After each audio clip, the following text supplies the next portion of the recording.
All we have to decide is what to do with the time that is given to us. Yap, itu adalah kata-kata dari Gandalf, salah satu karakter di trilogi Lord of the Rings yang akan mengarah ke topik perbincangan kita pada siang hari ini. Welcome to Radio 8.5 bersama broadcaster favorit kalian semua, yaitu saya, Bian Kusuma.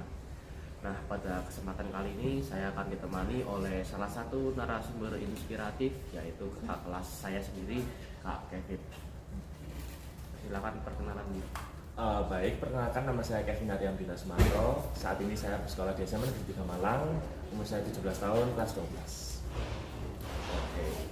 Baik, sebagai broadcaster yang menemani kakak di siang hari ini, sekali lagi saya ucapkan selamat datang di Radio 8W5. Saya senang sekali bisa mengundang Kak Kevin di radio hari ini. Di tengah kesibukannya kelas 12 ini ya, mempersiapkan untuk perguruan tinggi ya, mau masuk luar negeri atau dalam negeri rencananya? Sebenarnya kalau bisa saya ingin ngambil luar negeri, cuman ya itu masih menyesuaikan. Oke, luar negeri mau masuk ke mana nih? Ke universitas apa? Sebenarnya mau targetnya University of Toronto. Oh, itu Kalau bisa ya. mau ngambil jurusan apa nih, Kak Kevin? Mungkin computer science. Itu nanti kira-kira kerjanya di mana nih kalau computer science ini? Sebenarnya kalau computer science itu lapangan kerjanya ya cukup besar, bisa freelance di rumah, bikin web atau bikin aplikasi gitu. Tapi juga bisa ikut juga sama startup, kan lagi banyak nih sekarang. Ngomong kelas 12 juga nih, bagaimana nih kepada Kevin di tengah-tengah banyak latihan bimbel-bimbel? Ya untung masih bisa lah mengimbangi semua kegiatan-kegiatan, masih bisa bagi waktu juga untungnya masih bisa berinteraksi dengan teman-teman, jadi nggak terlalu kesepian. Oke. Baik, nah tujuan aku mengundang Kak Kevin di radio hari ini karena aku penasaran bagaimana cara Kak Kevin membagi waktu dengan ekskul dan event-event yang banyak nih ya di Semanti. Baik, jadi waktu awal-awal MPLS ya, waktu pra MPLS dan ada demo ekskul, aku tuh sering lihat fotonya Kak Kevin di brosur ekskulnya. Nah, artinya kan Kak Kevin ini aktif ya di berbagai ekskul. Mungkin bisa disebutkan nih Kak Kevin ikut ekskul apa aja, mungkin juga organisasi sama jabatan-jabatannya. Oke. Jadi ya kebetulan aku ikut beberapa ekskul. Pertama itu Billboard atau Baikasu Olympiad Team, itu sebuah ekskul yang membawahi mengenai Olimpiadanya di SMA Negeri 3 Malang. Lalu selanjutnya itu Forsa atau Forum Sastra, itu untuk ekskul bahasa Indonesia. Jabatanku kalau misalnya di Forsa itu ketua 1. Nah, setelah itu selanjutnya juga ada BEC itu untuk English Clubnya SMA Negeri 3 Malang. Itu kebetulan aku koor dari divisi debate. Lalu selanjutnya ada IC Team, itu untuk ekskul yang berkaitan dengan teknologi dan komputer, itu kebetulan ketua umum. Setelah itu juga ada OSIS PK Baikarsu, itu membawahi Sekbid 3, jadi aku kasih 3 dari Sekbid 3 yang membawahi PPB atau Putra Putri Baikarsu, dan juga acara untuk HUT-nya Semanti. Nah, mungkin sekalian sharing nih, mengapa sih Kak Kevin mau ikut kegiatan sebanyak itu, dan juga mungkin bisa dibagikan nih beberapa pengalaman dengan kegiatan ekskul-ekskulnya dengan organisasinya. Oke, jadi sebenarnya kalau menurutku sendiri aku ikut banyak hal itu, alasan utamanya itu sebenarnya karena aku ingin mencari sesuatu yang ingin aku kejar gitu. Karena kalau misalnya di SMA Negeri 3 Malang itu kebetulan kan ada banyak kesempatan untuk melakukan hal-hal yang biasanya itu tidak bisa dilakukan di luar gitu kan ya. Nah, juga banyak ya sekalian ngambil ilmu.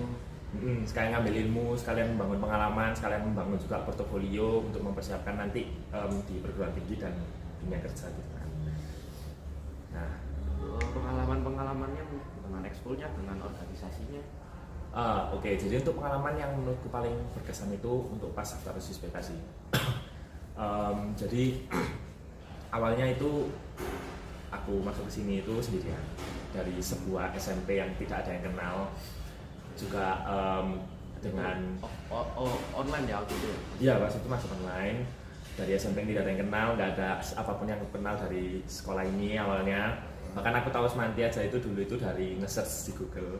Kayak kan aku memutuskan pengen masuk SMA negeri itu hamin seminggu sebelum penutupannya PPDB. Nah terus aku langsung nyari SMA negeri terbaik di Malang gitu. Terus yang paling muncul paling atas kan SMA 3. Nah itu akhirnya aku masuk SMA 3. Itu aku nggak tahu apa-apa mengenai SMA 3, nggak tahu acara-acaranya, bahkan nggak tahu singkatannya Baikarsu. Itu nggak tahu dulu kayak gitu. Nah tapi juga awal-awal itu MPLS baru tahu MPLS itu kepanjangannya Baikarsu itu apa, terus artinya itu apa. Nah kayak gitu sama persis TSS yang nggak tahu, padahal itu acara Semantiang paling besar dan juga yang lain-lain itu nggak tahu sama sekali lah. Bahkan alamatnya Semantiang saya nggak tahu pas itu. Nah tapi karena aku memang masuk ke sini itu untuk mau ngambil sebanyak mungkin kesempatan yang aku bisa ambil gitu kan tujuan awalnya. Akhirnya nyoba kelas 10 daftar. Nah kelas 10 itu kebetulan ya ditolak sih, masuk akal sih karena kan kayak nggak ada yang tahu siapa apa yang aku lakukan. Terus akhirnya dari kelas 10 ke kelas 11 itu tak jadikan pengalaman untuk oh berarti aku perlu bangun koneksi dan portofolio kayak aku harus aktif di sini. Nah akhirnya dari kelas 10 sampai 11 itu aku aktif.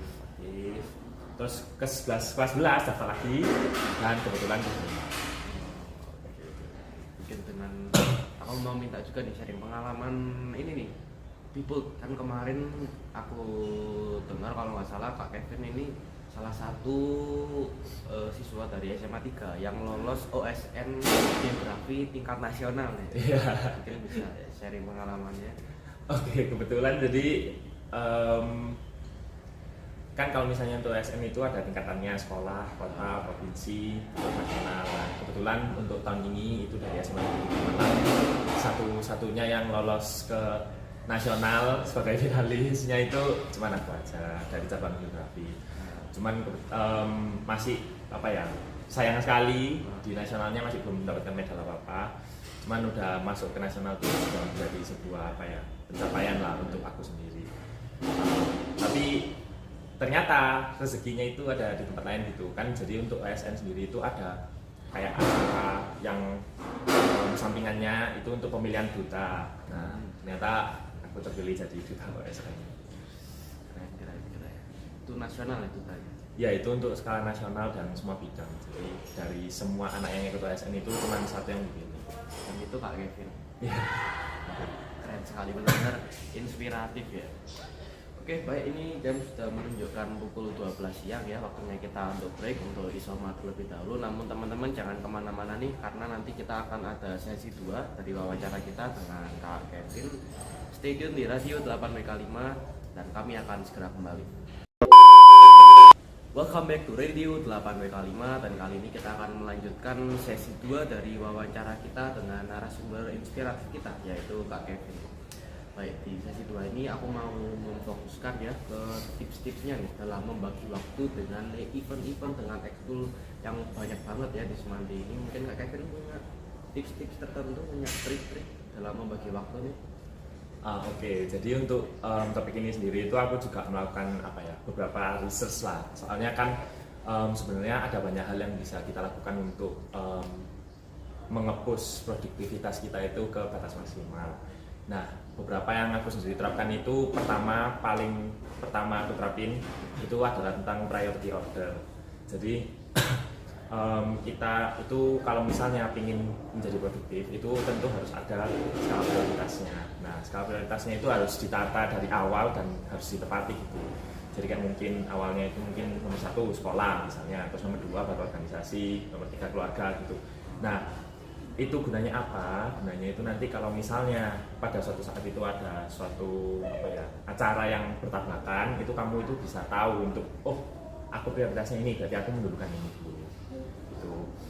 Cuman hati-hati kalau misalnya bikin skala prioritas itu juga harus disesuaikan dengan kayak situasi terkininya gitu. Kalau misalnya keluarga kamu taruh di terakhir, tapi kalau misalnya amit-amit ya, misalnya orang tuamu ada kecelakaan gitu ya harus naik ya, nggak mungkin ya makanya nggak mungkin kamu mau tinggal sekolah maksudnya tetap di sekolah ya kan? Ya, tergantung situasinya juga ya. Ya tergantung sama situasinya. Nah terus selanjutnya itu adalah konsep time blocking.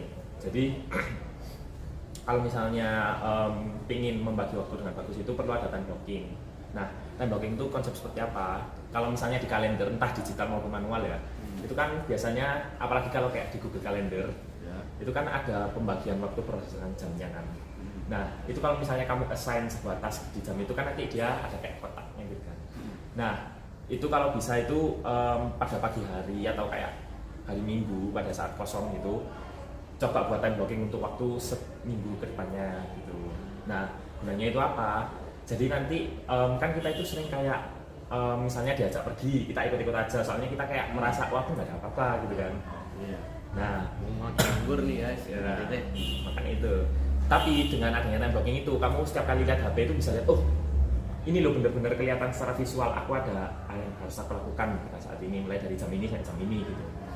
Nah itu kamu bisa masukin juga untuk jam belajarmu kayak misalnya jam 7 dan jam 9 itu kamu blok di kalendernya itu untuk ini jam belajar. Nah orang itu biasanya kalau misalnya sesuatu itu ditampilkan secara visual itu mereka benar-benar menyadar akhirnya dilakukan.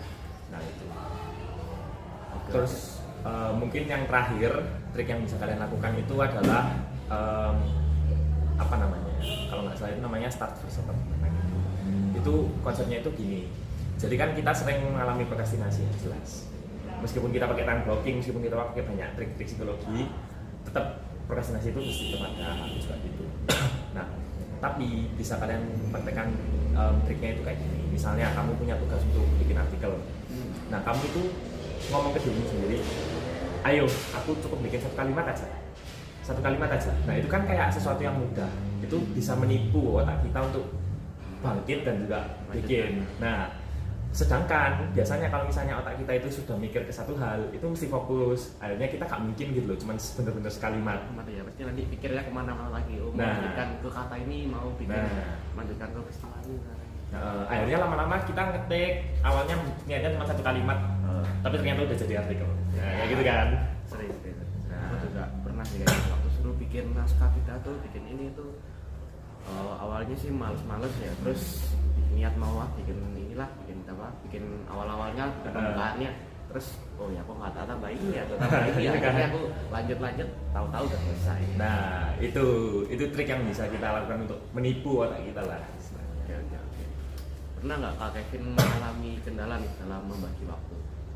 Sebenarnya kendala yang paling signifikan itu kalau waktunya bertabrakan ya. Kalau waktunya bertabrakan itu, tapi untung ada priority order yang tadi aku sebutin. Aku selalu mengacu kepada itu. Oke. Nah, di akhir sesi wawancara kita nih, aku mau minta Kak Kevin untuk memberikan pesan dan ajakan untuk seluruh pejuang Bawi Kasu. Baik, jadi untuk seluruh pejuang Bakasu, aku cuma pengen ngasih tahu kalau misalnya aku tahu kita semua di sini itu memiliki kemampuan yang lebih dari yang kita pikirin. Nah, karena itu sudah menjadi kewajiban kita semua untuk saling menggali potensi diri kita itu masing-masing itu apa, terus melakukan hal-hal yang terbaik semaksimal mungkin pada setiap saat. Karena kalau aku sendiri itu punya moto yang selalu moto hidup gitulah istilahnya. Itu don't go through life, grow through life. Nah, itu maksudnya apa? Hidup itu bukan hanya untuk dijalani, tapi hidup itu adalah masa untuk kita itu bertumbuh. Kalau menurutku tidak ada manfaatnya untuk membandingkan diri kita itu dengan diri orang lain gitu, karena setiap orang itu memiliki situasi yang berbeda-beda. Cuman satu hal yang pasti, diri kita itu bisa dibandingkan dengan diri kita yang kemarin. Nah, karena itu kalau menurutku sendiri, ayo para pejuang Bakasu, kita itu setiap hari itu harus menjadi lebih baik dari diri kita. Aku sudah punya moto nih, ini aku buat sendiri nih motonya.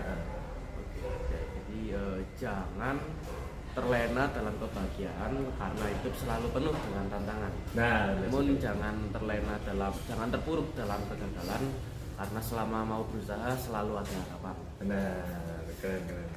Tahu pas sendiri waktu SMP sempat disuruh buat portofolio, suruh buat moto hidup gitu. Aku bingung nih mau buat apa, akhirnya aku ya terpikirlah buat bikin motor kayak gitu. Bagus gitu tapi. Oke Pak. Ya, terima kasih Kak Kevin sudah mau menjadi narasumber di kesempatan kali ini. Semoga segala kegiatan Kak Kevin bisa berjalan lancar, bisa diterima di kampus pilihan dan sesuai dengan jurusannya. Terima kasih juga untuk seluruh pendengar setia Radio 8WK5 dan semoga kegiatan wawancara ini bisa bermanfaat ya bagi kalian semua. Setelah ini kita akan melanjutkan sesi kita dan kalian akan ditemani oleh maskot kesayangan kalian Oscar dan Oli. See you. See you.